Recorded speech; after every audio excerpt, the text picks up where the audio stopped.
1942, the third year of war. Somewhere in England, the Training Battalion Scots Guards recalls and relives 300 years in the history of the regiment.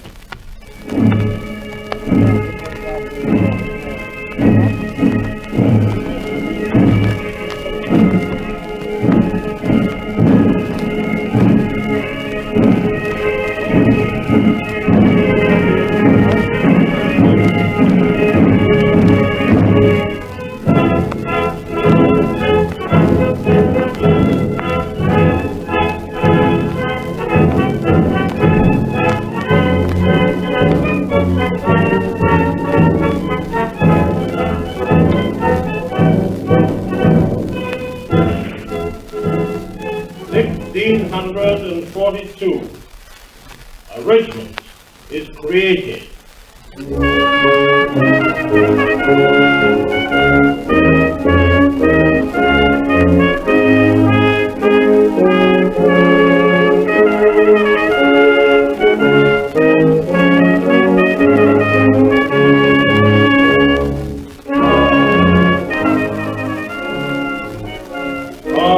By the grace of God, King of England, Scotland, France, and Ireland, defender of the faith, to all to whom these presents come, greeting.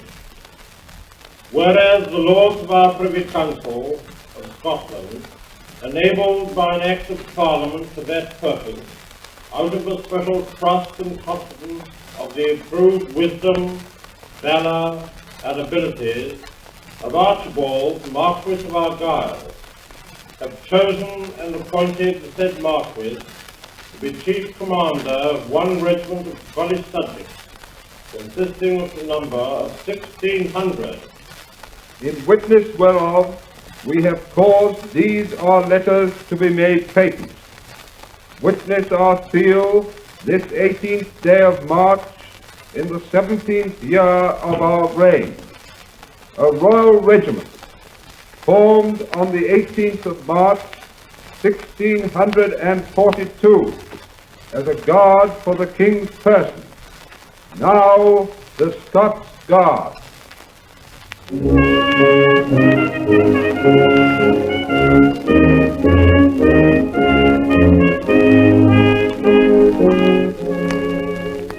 We have just seen Charles I signing this commission.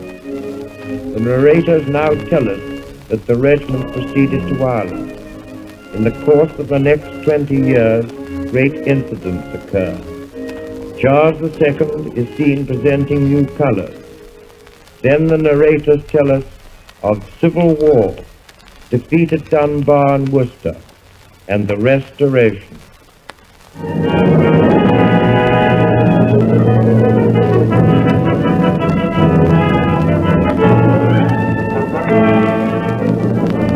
War with the Dutch.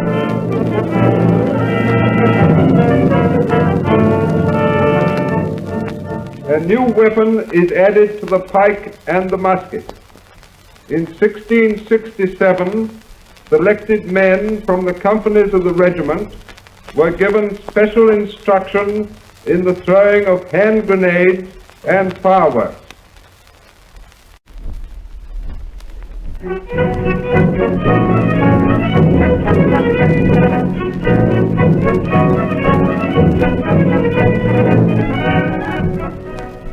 The Foot Guards next saw service against the Covenanters at Brullion Green, 1679. A detachment under Lord Ross successfully defended Glasgow from an attack by the Covenanting army. Following this action, the regiment proceeded to Bothwell Brig. It was the charge of the Guards which broke the defences of the bridge. The men about this time became known as the Gentlemen of Linlithgow's Regiment, on account of their great humanity to the enemy.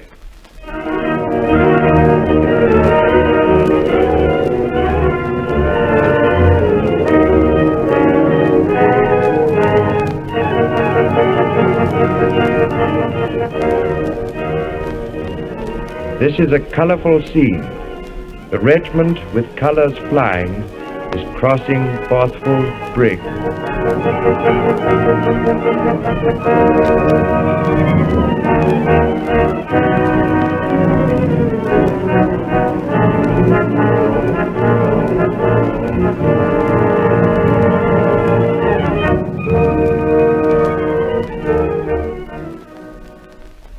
Coalition against Louis XIV of France is formed.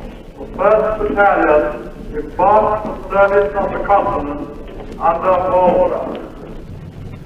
1689, Balfour.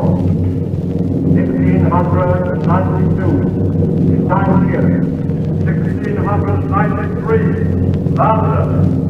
1695. The siege and capture of Namur. Namur, the first battle honour of the regiment.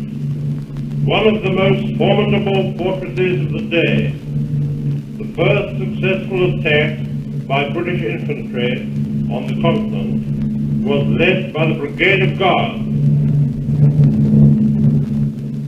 1696, the regiment returned to England and was stationed at Edinburgh and Leith.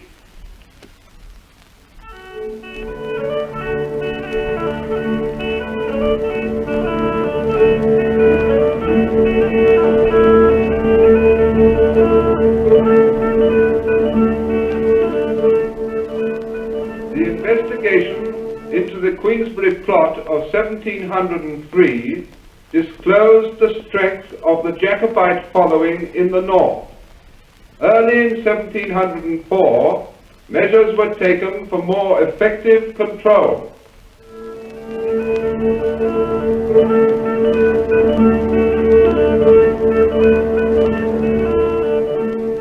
A Highland company was added to the regiment for duty in the north. The Highland Company was stationed at Inverness for the protection of the country north and west of Loch Ness.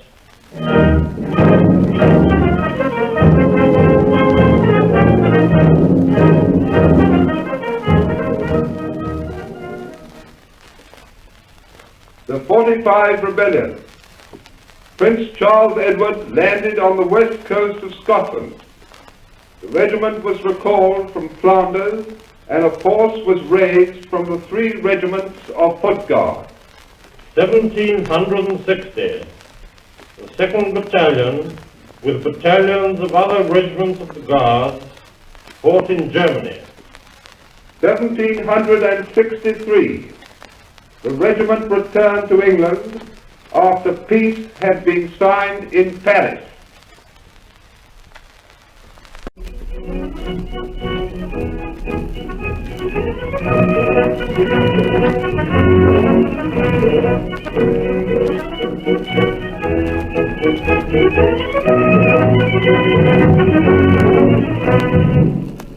The War of American Independence.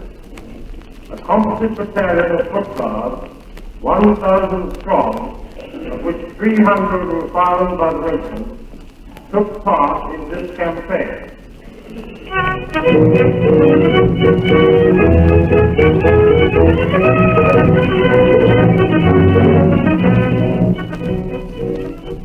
Peace was concluded in 1783. The battalion returned to England.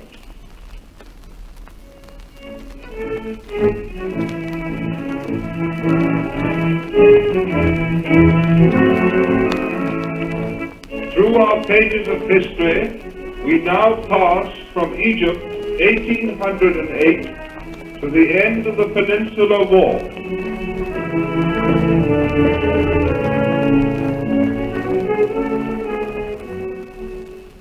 An old pensioner of the 3rd Guards is seen sitting on a bench having his afternoon nap. A soldier walks by, then stops to speak to him. Wake up, lad. Wake up. How are you keeping? You all right? Oh, not so bad. Oh, you ain't so bad. a little bit stiff. The pensioner is relating his experience. We went, I remember the march into Madrid. My word, that was a fine sight. All our uniforms, they were shot to hell. And the Third Guard was the leading of the column with all the men playing and these Spaniard fellas all coming out and looking on. And then we crossed the bit of sour, and then I can't remember France. One in the France. And I'll tell you this, folks.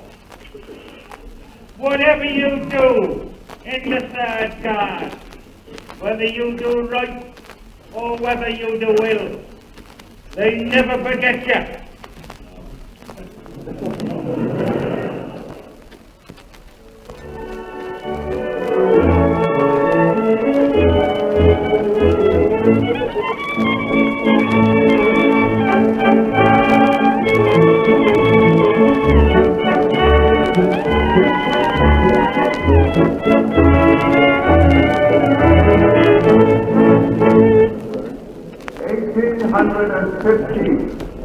Napoleon escaped from Elba and reached Paris on the 20th of March.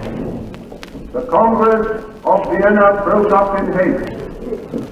The Allies assembled their army. The Duke of Wellington took command. A Guards division was formed. On the 15th of June, the French crossed the Somme.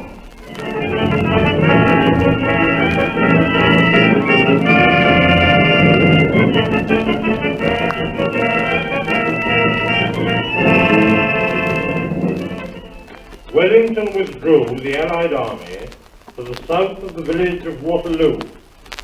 Light companies of the regiment and those of the Coldstream Guards became the garrison of the Chateau of Hougoumont. The remaining companies occupied the woods to the south.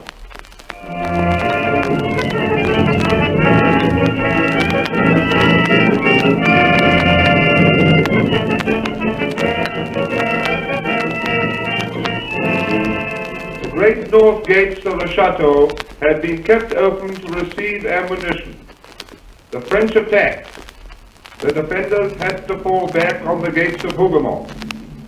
In the hand-to-hand fighting that followed, Sergeant Fraser greatly distinguished himself. In order to cover the withdrawal of his men, he engaged single-handed the French Colonel Cuvier. The chateau, although set on fire and repeatedly assaulted by 30,000 French, was held.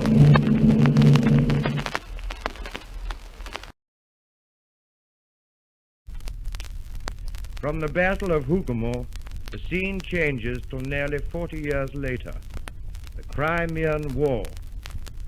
1854. The 1st Battalion Scots Guards embarked for Russia. The advance to Sevastopol has begun. The Battle of the Elma. On the heights above the river, the Russian army is drawn up to oppose the further advance of the Allies. Brigade of Guards is in support. They cross the river. The regiment halts on the further bank to reform.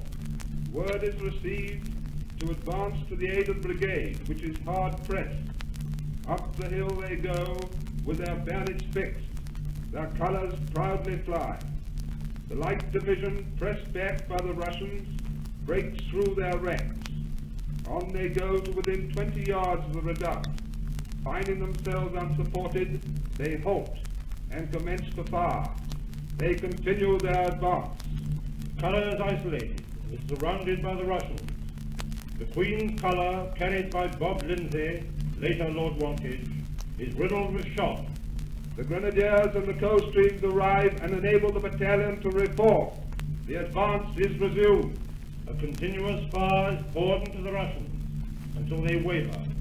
The Guards charge, driving the Russians from their positions. The heights of the Elma are won.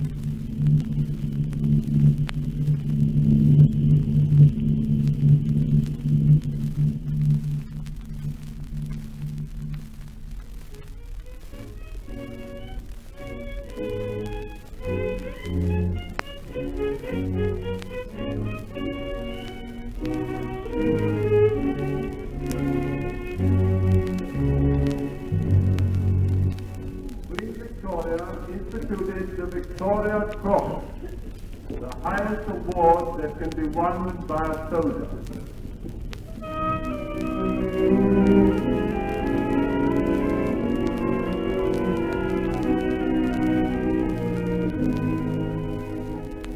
The first Victoria Cross awarded to the Army is won by Lord Wantage.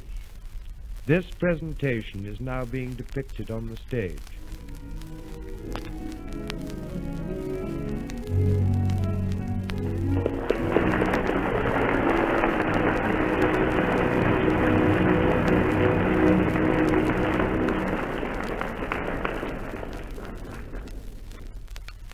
In the year 1861, there was misunderstanding with America. The Second Battalion was sent to Canada. Owing to the good sense of Queen Victoria and President Lincoln, trouble with America was averted. What might have been a hard campaign turned into a glorious holiday and was long referred to as our picnic to Canada.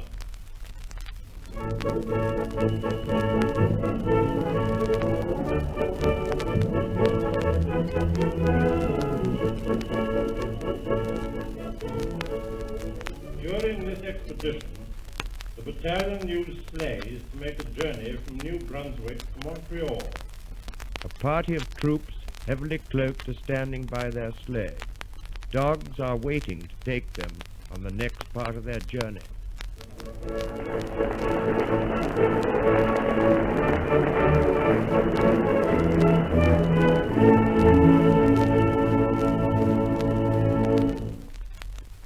(1887).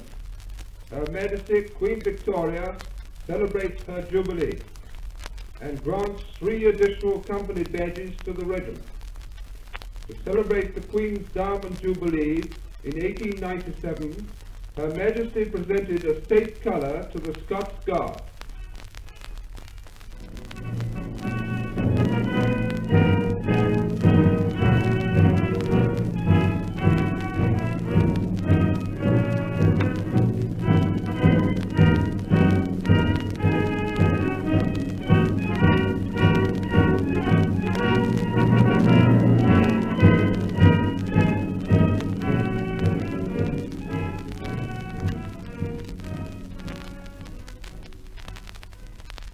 South Africa, 1899. Relations with the Transvaal Republic are severely strained. War breaks out. Both battalions embark.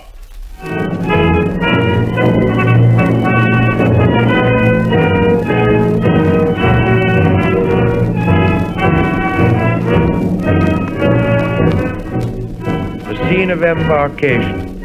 The ship's gangway is down. In the half-light, loving couples embrace. The sound of marching feet and singing. Soldiers of the Queen march across the stage and mount the gangway.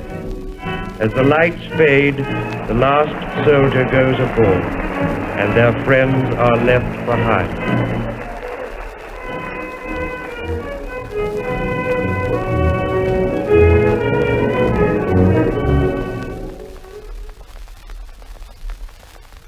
Field Marshal Lord Methuen was appointed Colonel of the regiment in 1904.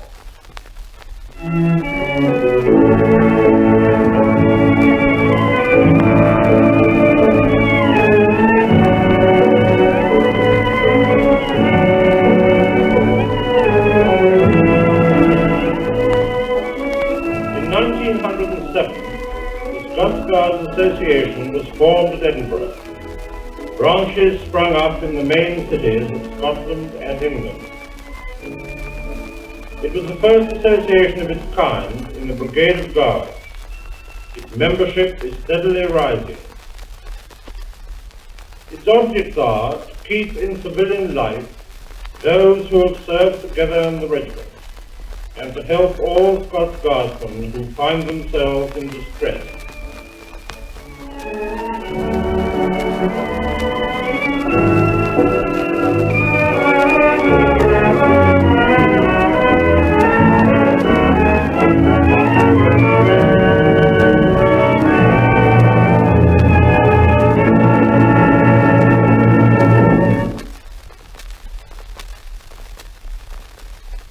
year 1912, Hampstead Heath, the diced forage cap and scarlet tunic of the Scots Guards intermingles with the gay colours of the happy Hampstead crowd.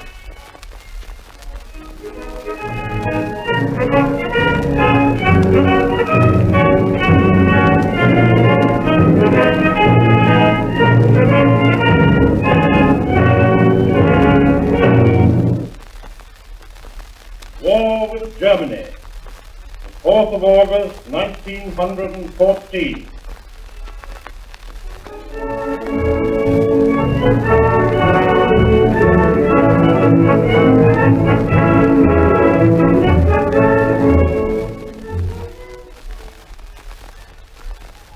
In the Great War, the regiment maintained its great tradition. The records of honours won by the 2 battalions in the field are evidence of how well they played their part in that tremendous struggle. 1918. The great victory march through London. Both battalions marched past their Majesties' Buckingham Palace.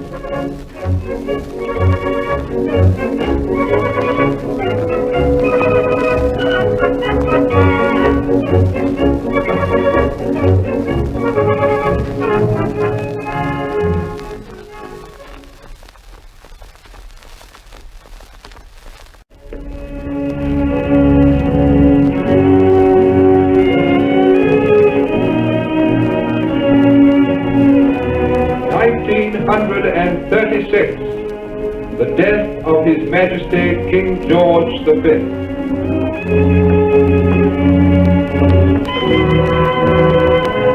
King Edward VIII presents new colours to the 2nd Battalion in Hyde Park.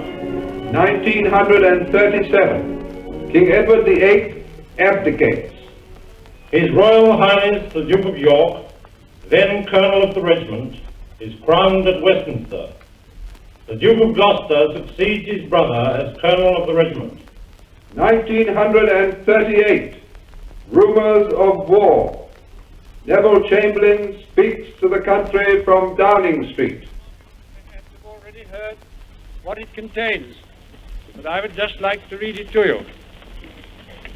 We, the German Führer and Chancellor, and the British Prime Minister have had a further meeting today and are agreed in recognizing that the question of Anglo-German relations is of the first importance for the 2 countries and for Europe.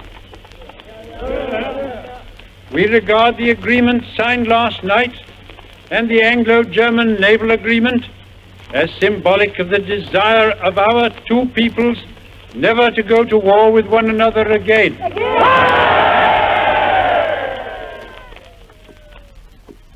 War is averted.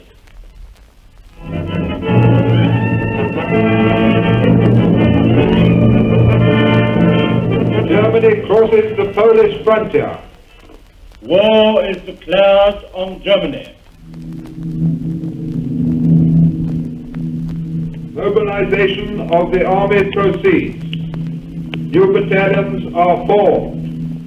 The regiment is placed on a war basis. The 1st Battalion. 2nd Battalion.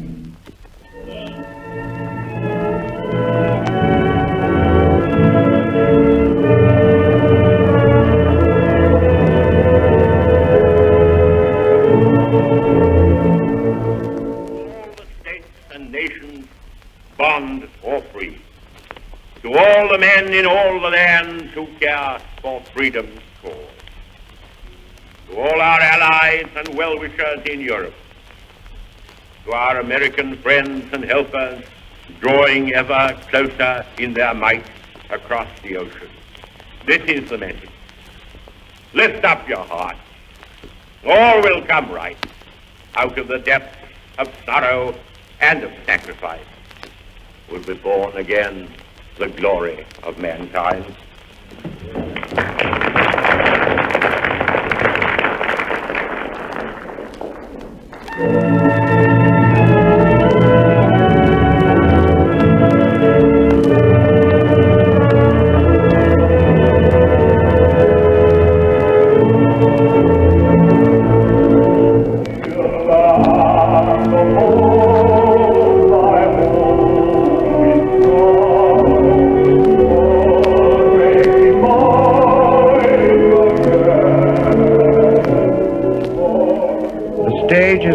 Set with representatives from the inception of the regiment until the present day. The colors of uniforms and dresses of each period contrast sharply with those of today. As the curtain falls to the music of Land of Hope and Glory, new pages are being added to the already glorious history of the regiment.